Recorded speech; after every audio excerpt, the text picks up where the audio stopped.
Galatoomaa asham alamanni isaanii xinnaa guddaa jaarsaaf jaartii kabajamtoota daawwattoota televezyiina faana kun Riittaa Shoodha. Riittaan Shoo irraa keessummaan isiniif qabatee dhiyaate Paan Afrikaanizimii kabara kanaa ilaalchisee wal dorgommii barattoota sadarkaadhaan darbuudhaan Taanzaaniyaatti qophaa'ee ture. Gareen Oromiyaa bakka bu'ee darbees biyya bakka bu'ee gara Taanzaaniyaatti imale kan bulchiinsa magaalaa Adaamaatirraa kan argamedha. Gareen kun Taanzaaniyaa deemee akka Afrikaatitti lammaffaa akka biyyaatitti tokkoffaa bahanii as deebi'anii jiru.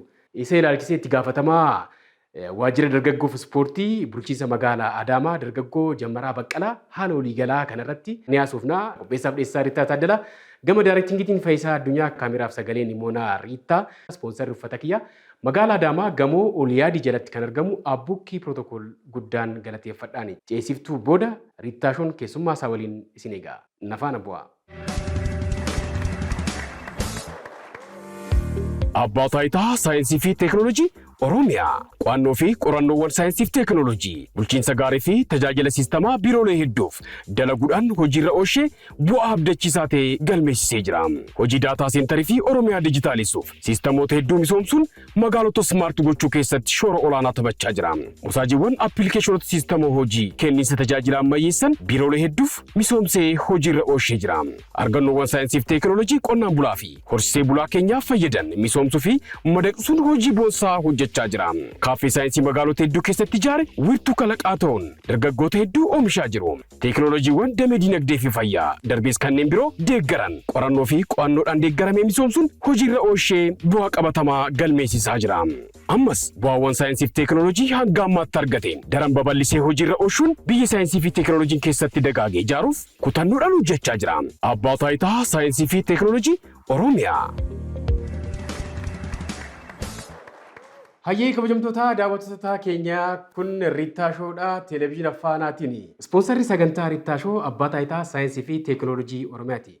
Qorannoo fi qo'annoowwan biyya keessaa fi biyya alaa misoomsuu fi madaqsuudhaan Abbaa Taayitaa hojii boonsaa hojjechaa jirudha. Ispoonsara Riittaa Shoo waan taataniif aartii Oromoo cinaa waan dhaabattaniif guddaa galatoomaa.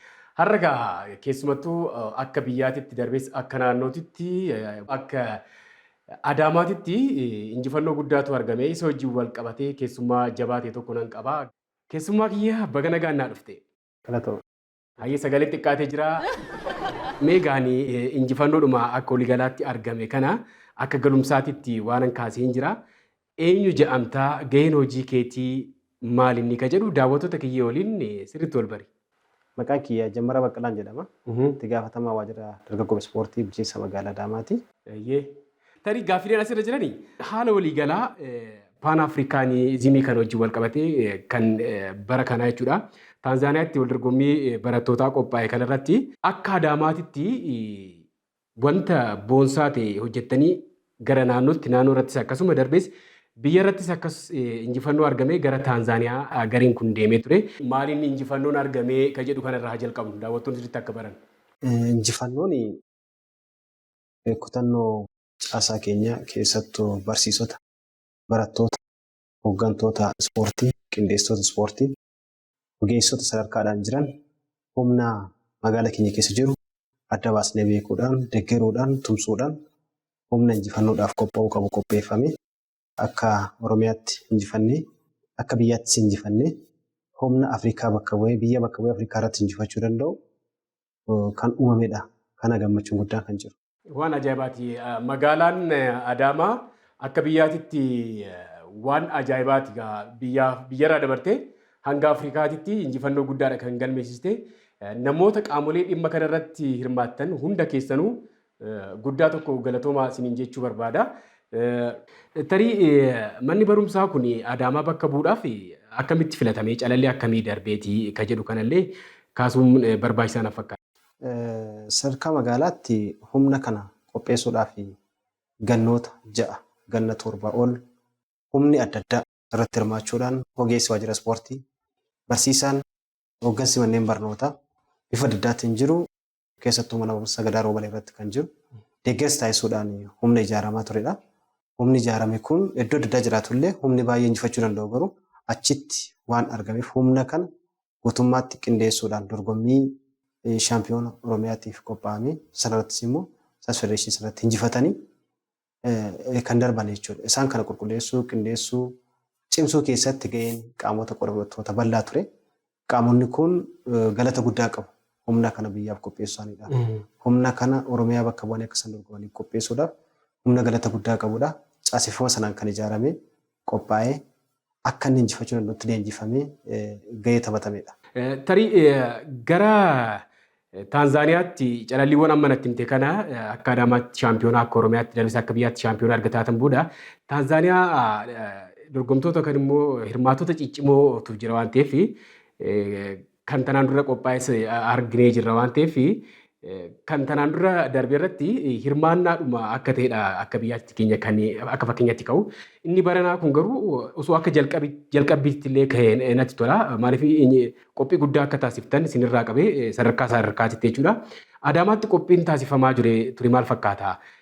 Hagam tokko qabxii amma galmaa'e kanaaf ciminaan hojjettanii yeroo gaaf fudhattanii jirtanii kan jedhu kanaa kaaf. Calalliin kan gaggeeffame inni jalqabaa calallii dorgommii Paan Afrikiidhaaf gaggeeffamu calallii jalqabaa magaalaa Adaamaatti gaggeeffame. Calallii sanarratti mana barnootaa guutummaatti tiimiin tokko mana barnootaa tokkorraatti bakka bu'ee akka dorgomuu danda'uttidha kan adda ba'ame. Isarratti humni magaalaa keenyatti bakka bu'uu danda'a jennee qabannee jirru sun mana barumsa gadaa roobalee irraa ta'ee dargadda ba'eetii booda sadarkaa Oromiyaatiif akka calalliidhaaf dorgommii calalliidhaaf akka deemuu danda'u adda baafnee qopheessine. Isarrattis isaanis dorgomaa cimaa ta'anii keessattuu mana barumsaa Amboo sadarkaa lammaffaa wajjirraa wal qabate dorgommii cimaa ture. Isaanis gootota humna goota kan hojirraa wal dorgomanii humna darbeedha magaalaa keenya irraati. Isaan sun erga calallamanii darbanii booda sadarkaa biyyaatti naannoowwan jiran hunda duukaa naannoo 8 magaalli keenya Oromiyaa bakka bu'uudhaan dorgommii injifannoo sana bulchiinsa magaalaa Finfinnee dabalatee injifateetti kan darbe. Atillee waajjira kana erga dhuftee booda dargaggeessaa gara erga dhuftee booda jijjiiramni bareedaa ta'ee mul'achaa jira. Ammallee gama kanaan hawaasa ispoortii kanaaf waan manneen barnootaa irratti hojjetame hegeree boruu ni mul'isa waan ta'eef hooggansa kennitu darbees hojjettoota si jala jiran akka waliigalaatti namoota hirmaatan si bakka bu'ee Riittaashoo bakka bu'ee galatoomaan jedha. San booda imala jirurratti gara Taanzaaniyaatti adeemu. Calallee dargaggeeffamee booda qophiinis magaalaa Adaamaatti taasifamaa ture. Humni kun biyya bakka bu'ee deemaa jira. Injifachuu qaba. Biyyi keenya waan hedduun injifatte, Oromiyaa waan hedduun injifatte, magaalaa Adaamaas misoomaanis nageenyaanis hawaasummaadhaanis hedduudhaan injifatte. Injifannoon isaanii kun magaalaa Adaamaa wajjirraa wal madaaluu qabutti, Oromiyaa wajjin wal madaaluu qabutti, biyya duukaa akka wal madaaluu qabutti, injifannoowwan biyyaa wal maddii akka deemuu danda'u qabutti shaakala taasifamaa ture naannoo guyyaa 15-16tiif nutis deeggarsa taasisaa ture bira dhaabbanne. Leenjii yookiin yeroo shaakalaa sadarkaa federaalaatti qaamni qindeessu bakka bu'ee asitti leenjisaa ture sana waan isaan barbaachisu waan isaan deeggaruu qabnu hunda saayikooloojikaalii kanneen faasilitii ta'an hunda isaa bira dhaabbanneetii akkaataa deeggaramuu qabanitti magaalli bulchiinsi magaalaa faayinaansii baroo hedduu baaseeti kan asirratti hojii kana deeggaraa ture. Ergasiis biraatiin hafne haga isaan shaakala kanarra turan bira dhaabbannee jabaadha. Injifatamuun hin jiru. Injifannee ceenaa. Biyya ceesifnaa. Dhaloota ceesifnaa. Fakkeenya taanaa fi injifatamuu aadaa keenya miti. Injifatamuun nurraan eegamu jennee hamilee guddaa taanee fi isaanis sana qabatanii nun saalfachiifnee galata guddaa nu biraatii qabu. Akka biyyaattis gaafa bakka bu'anii Taanzaaniyaa qaama qindeessee deeme duukaa hunda duukaa ciminaan akkaataa isaatti hojjetaa turan hunda isaa rakkoo isaaniillee daayireekti karaa kallattiin asiin kallattiidhaanis wal dubbisaa turre. Gahee guddaa taphatan. Tokkoffaa bahuudhaafis carraan isaanii guddaa ture. Carraan isaanii guddaa ture. Carraa waan ta'e qofaaf sadarkaa lammaffaatti dhufame gara dhiiraatiin kan jiru. Gama dubartootaatiin bulchiinsa magaalaa Amboorraatti kan dhufe. Awwaaroodha kan bakka bu'ee deeme. Isaan sunis injifannoo guddaadha kan galmeessanii. Injifannoo sana achirratti gahee taphachuu qaban hunda uummata bakka bu'anii deeman, magaalaa bakka bu'anii deeman, Oromiyaa bakka bu'anii deeman, biyya bakka bu'anii deeman gahee isaanii hunda taphataniiru karaa jedhu madaalliin ga'aan dhufeeti kan jiru. Madaallii sanaanis nutillee baay'ee isaan galateeffanne asittis sadarkaa isaan madaaluu danda'u waan hunda guutatee jennu jechuudha baallullee sagantaa gurguddaas qopheessaati kan jirru kan qopheessinis jira. Akka isaan nu boonsan nu isaan boonsuudhaaf cinaa dhaabbannee akka dhaabbachuu qabnu hojjetaa jirra jechuudha. Tarii dorgommiin kun hiikkaa dhumtiin Afrikaanotaaf qabu kun maal fakkaata? Aadaa, duudhaa, seenaa wal jijjiiruu tokkummaa Afrikaanotaa, immeejii biyyaa, immeejii Oromiyaa ijaaruu keessatti bu'aa argame kana wajjin akkamitti ibsitan? Isaan ijoolleen kun fedha namuusa hawaasa kanaa qabatanii, fedha gaarii qabatanii, ilaalcha gaarii qabatanii waan dorgomaniif injifachuu danda'an. Dhaloonni miira uummataa beeku fedha gaarii qabu dhaloota kana bakka bu'een biyya bakka bu'een aadaa eenyummaa kiyya qabadheetan injifachuu danda'a jedhanii yaadu hundinuu akka injifachuu danda'u namatti agarsiisa. Isaan dirree sanarrattis gahee guddaa kan taphataniif eenyummaa isaanii gootummaa injifachuu akka danda'u san namuusa itti kenname sana qabatanii waan deemaniif saalfachuu hin qabnu saalfachiisuu hin qabnu jedhaniiti kan taphatanii. Saniif haalli naannoo sana ture keessattuu kan Itoophiyaa ibse dargaggoon kun tapha taphatan hundaa keessattuu rakkoo namoosaadhaan gocha badii raawwachuudhaan wantoota xiqqoo hin malle hojjechuu dhiisuudhaan akkaataa isaan boonsuu danda'uun gama hundaatu nu guutuu jedhaman ijoollee madaalamanii ba'an jechuudha. Har'allee boorillee hojii isaanii tapha isaanii keessatti hundattuu kanaanis badhaafamtoota akka ta'an abdii guddaa qabna. Hojii guddaan asirratti hojjetameera. Isaanis hojii san appilaayi godhaniiru jechuudha gama kanaan kan jiru. Dhaloonni kan irraa barachuu danda'u. Waan guutuu ta'e qabatanii guutuu ta'anii galanii jechuudha. Akka magaalaattis, akka naannoottis, akka biyyaattis kan itti booname. Sanaa fi hooggansi sadarkaa ministeeraatti jiru, sadarkaa biirootti jiru, sadarkaa magaalaa keenyattis kantiibaan keenya utuu nafiin, hooggansi manneen barnootaa utuu nafiin, hooggansi waajjira barnootaa utuu nafiin booleetti dhalli itti kan siman.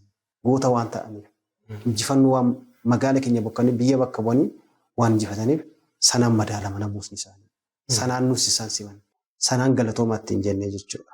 Simannaa kana wajjin wal qabatee wanta hamilee garee kana keessatti jiru gaafa simattaniin itti aantuun kantiibaa bulchiinsa magaalaa Adaamaallee namoota caasaalee garaagaraatti walitti babba'an simannaan isaan taasisanii simannaa bareedaadha.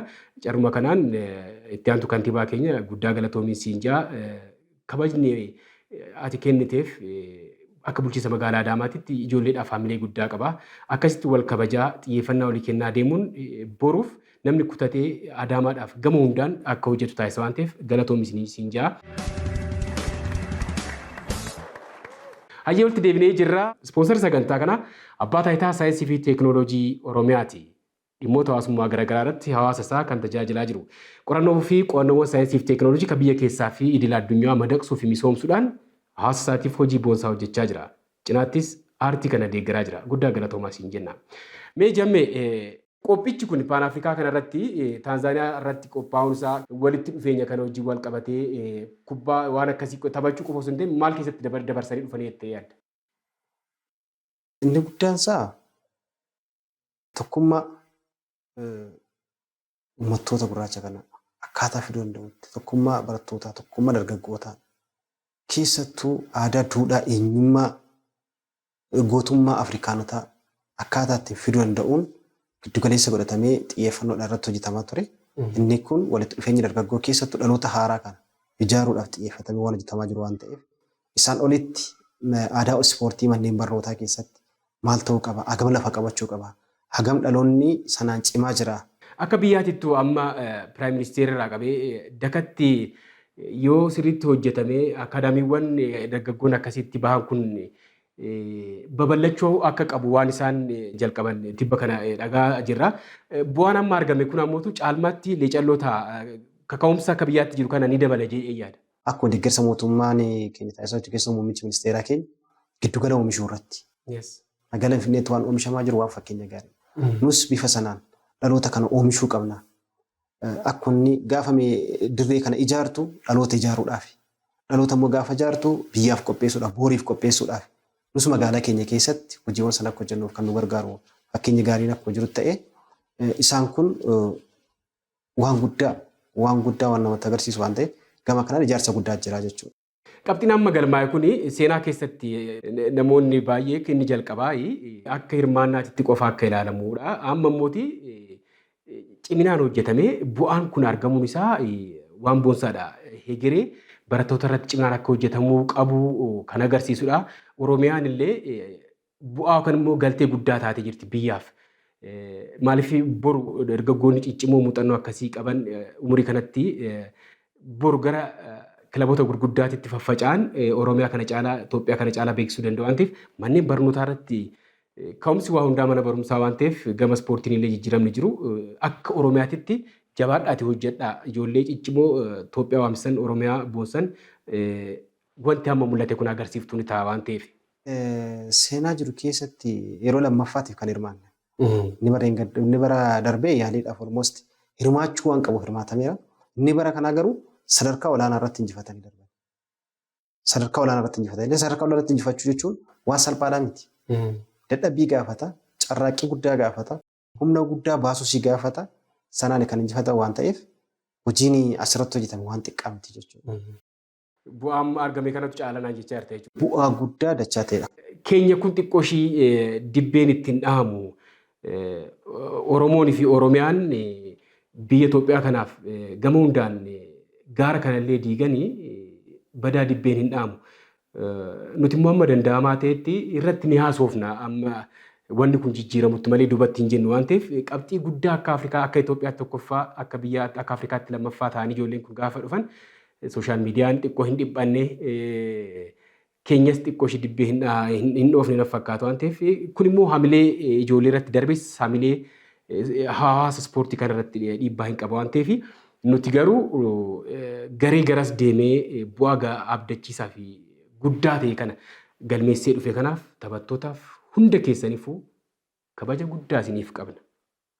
Ammas kana caalaa biyya akka boonsitan abdii guddaan qaba. Ani jalqaba irratti keessattuu dhimmoota kan keenya leellisuu kan jedhu kana. Abbaan inni jennee ollaan namaan birmatoodha. Akka keessattuu gama aartiitiinis gama ispoortiitiinis gama dargaggootiin kan jiru sadarkaa hooggansaattis sadarkaa hawaasaattis hamilee ta'uun deeggaruun injifannoo isaa xiqqaa ta'uu guddaa gama hundaatiin nu bira dhaabbatee jabaadhu jechuun eenyummaa isaa guddina dhaloota isaatii kan ol kaasuu qabu seenaan badaa nu bal'aa'eera kaleessa. Har'a garuu seenaa gootota keenya barreessuun, cimsuun, deeggaruun, dhaabbachuuniif gama hundaatiin faayinaansiyaalii, saayikooloojikaalii, sooshaalii bira dhaabbachuun nurra jiraata jechuudha. Sana gaaf sana inni xiqqaanis guddate, inni guddaan immoo baay'ee mul'achuu danda'a. Kanaaf xiyyeeffatamee hojjechuu danda'a. Hiikkaadhumti bu'aan amma argame kuni hawaasa ispoortii yookaan immoo bulchiinsa magaalaa Adaamaa garee guddicha wajjinis wal qabatee ta'uu danda'a. Akka Oromiyaatti gareewwan jiran kanaaf illee dadammaqiinsa akkamii uuma itti yaadda? Waaqa wajjirraan waan hundaan goona. Inni guddaan kan si hojjechuu danda'u carraaqqii kee akka jirutti waan hundaa gama hundaatiinuu waaqa of jalatti qabachuu waan guddaa waan ta'eef injifannee carraaqqiin ijoollee keenya gama hundaatiin taasifamu kun garuu magaalaa keenyatti maal uuma kan jedhuuf manneen barnootaa keessattuu. Manneen barnootaa iddoo oomisha ispoortii, iddoo oomisha dhaloota egereeti. Akkuma beekumsi oomishamu, fayyaan gaariin, dandeettiin gaariin iddoo itti oomishamu waan ta'eef akka magaalaa keenyaatti hojii hojjechuu qabnu guddaa kan nutti agarsiisa akkuma jirutti ta'e dargaggoon garuu kanarraati kan baratan. Meeshaa guddaa, fakkeenya guddaa iddoowwan isaan kuusaa isaanii godhatanii yeroo hundaa ittiin bu'aa fiduu danda'a waan ta'eef galtee gaarii godhatanii dhaloonni haaraa akka ijaaramuu danda'uuf manneen barnootaa hunda keessattuu ganda hundarrattuu kutaa magaalaa hundarrattuu dhaloota amala adda addaa irratti bilisa ta'e fayyaa gaarii qabu dandeettii gaarii qabu keessattuu gama kubbaa miilaatiin immoo baay'ee isaa deemaa hin jirru dhaloonni immoo baay'ee deemsuu danda'u akka bakka bu'uu danda'uuf akka biyyaatti humni ijaaramee dorgome kun yoo kunuunfame yoo deeggarame isaan kaan immoo abdii horatanii sana cinaatti akka kunuunfamu akka deeggaramuu danda'an akka bu'aa fiduu danda'an waa guddaa namatti agarsiisa waan ta'eef akka waan salphaa qofatti ilaalama miti. Sadarkaa biyyaattis iddoo guddaa qaba. Injifannoo guddaadhas. Karaa barnootaatiinis keessattuu biiroo barnootaa, ministeera barnootaa, waajjira barnoota magaalaa hojirraa wal qabatee manneen barnootaa hundinuu akkamitti dhimma kanaaf xiyyeeffannoo laachuu danda'u kan jedhuuf ajandaa guddaa godhameeti ilaalama. Nus sanarra dhaabbannee amma waan eegalle jira. Manneen barnoota magaalaa kana keessa jiran xiqqaat 39 sadarkaa lammaffaa fi qophaa'ina irra jiru. Humni kun achi keessatti ijaaramee jennaan. Humna kana dachaa 50-60 bakka buusuu akka dandeenyu gama atileetiksiis gara kubbaa miilaatiis kanneen ispoortoota warreen kaanis bafa wal fakkaatuun hojii guddaa kan namatti assaayimentii uume waan ta'eef xiyyeeffannaadhaan kan hojjetamudha kuni. Garuu meeshaa guddaa ta'eeti dhaloonni ittiin gara fuulduraatti injifachuu danda'a kan jiru sana qabna injifannoon kun. Pan Afrikaanizim gaafa jedhamu mata duree dhimmisaa guddaadha. Addunyaa hedduutu dhimma kana wajjin wal qabatee dhimma siyaasaa, dhimma dinagdee, dhimma hawaasummaa of keessaa qaba waan ta'eef miidiyaaleen addunyaa hedduun Pan Afrikaanizimii kanarratti xiyyeeffannaa guddaa kennu. Kompitiishinii kanarratti ammootu Itoophiyaan sadarkaa guddaa galmeessisuu ishiitiin haala achi keessa turellee hedduun keessan Google gootanii sooshaal miidiyaa garaagaraa irratti osoo argitan ijoolleen kun biyya teenya bifa ajaa'iba ta'een addunyaaf Afrikaaf maqaa gaarii imeejii gaarii uumanii deebi'an waan ta'eef gama kanaan illee galata guddaa isiniif ni mala waan ta'eef galatoomaa isin jenna irra deddeebine mee gara dhumaa irratti ergaa dhaammattu yoo jiraate carraa sii kenna simannaa fi wantoota kanaa achi taasifamuudhaaf deeman irratti yoo barbaachisaa ta'e deebinee akka wal arginu abdii guddaan qaba. Bu'aa argame kanaaf garuu Itoophiyaa waamsitanii jirtu, Oromiyaa waamsitanii jirtu, Afrikaa irratti nu boonsitanii jirtu waan ta'eef maqaa daawwattoota televezyiina Faanaa Riittaa Shootiin guddaa galatoomaa isiniin jaa. Kaan gama qaama kana keessattuu gumaachisaa taasisaa ture. Sadarkaa biiroottis, sadarkaa magaalaattis, sadarkaa waajjira barnootaattis, sadarkaa manneen barnootaatti keessattuu leenjistoonni, deeggartoota gama saala lamaanii dubartootaan dhiiraanuu gahee guddaa taphachaa turan galata guddaa qabu. Keessattuu manni barumsaa Gadaa Roobalee galata guddaa qaba.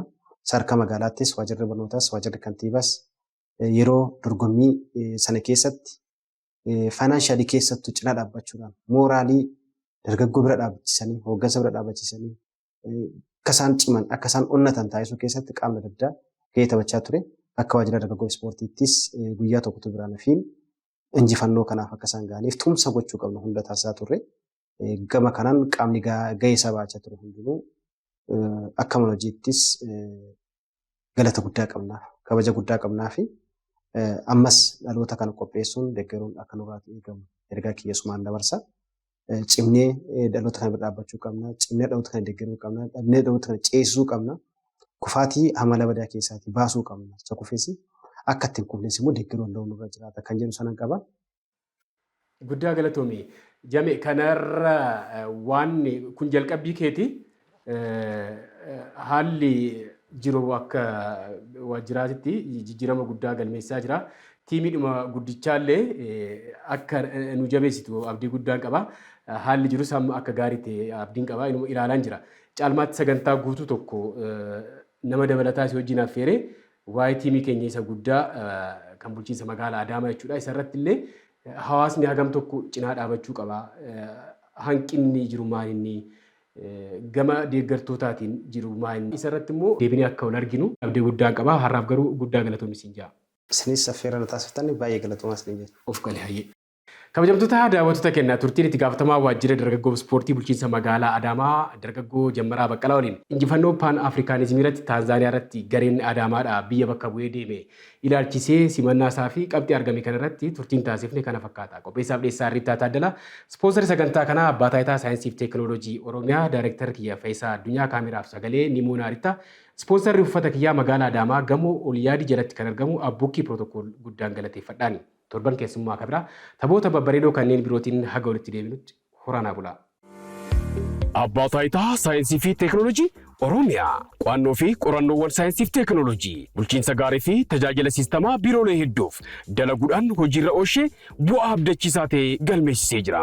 Hojii daataa seentarii fi Oromiyaa dijitaalisuuf siistamoota hedduu misoomsuun magaalota smaart gochuu keessatti shoora olaanaa taphachaa jira. Musaajiiwwan appilikeeshinoota siistamoo hojii kenniinsa tajaajila ammayyeessan biiroolee hedduuf misoomsee hojiirra oolchee jira. Argannoowwan saayinsii fi teekinooloojii qonnaan bulaa fi horsiisee bulaa keenyaaf fayyadan misoomsuu fi madaqsuun hojii boonsaa hojjechaa jira. Kaaffee saayinsii magaalota hedduu keessatti ijaare wiirtuu kalaqaa ta'uun dargaggoota hedduu oomishaa jiru. Teekinooloojiiwwan damee dinagdee fi fayyaa darbees kanneen biroo deeggaran qorannoo fi qo'annoodhaan deeggaramee misoomsuun hojiirra oolchee bu'aa qabatamaa galmeessisaa jira. Ammas bu'aawwan saayinsii fi teekinooloojii hanga ammaatti argateen daran babal'isee hojiirra oolchuun biyya saayinsii fi teekinooloojiin keessatti dagaagee ijaaruuf kutannoodhaan hojjechaa jira. Abbaa taayitaa saayinsii fi teekinooloojii Oromiyaa.